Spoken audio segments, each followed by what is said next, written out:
আসসালামু আলাইকুম।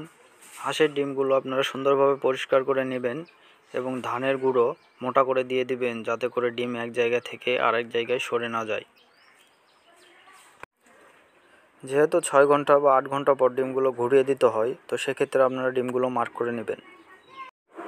তারপরে একটা একটা করে সুন্দরভাবে ডিমগুলো বসিয়ে দিবেন, কোনো গ্যাপ না রেখেই। যেহেতু ছোট্ট একটি ইনকিউবেটর আর হাঁসের ডিমগুলো বড়।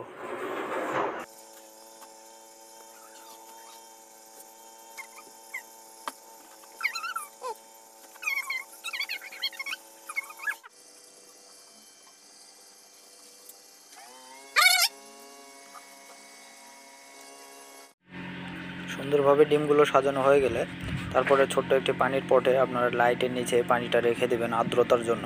আর আর্দ্রতা কেমন হবে সেটা আমার পূর্বে একটি ভিডিওতে বলা আছে, সেই ভিডিওটা আপনারা দেখতে পারেন।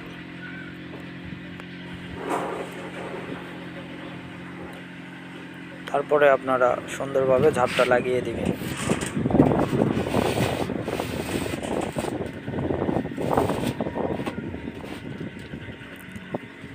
চারিদিকে লক্ষ্য করবেন যেন কোনো জায়গায় ফাঁকা না থাকে।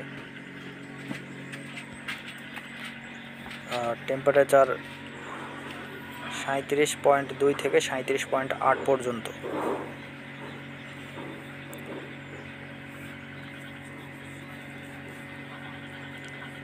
লাইটের নিচে আর্দ্রতা লাইটের নিচে পানি দিলে আর্দ্রতা তাড়াতাড়ি বেড়ে যায়। আপনারা লক্ষ্য করেন, দেখেন আর্দ্রতার মিটারে 60.61 হচ্ছে এখন।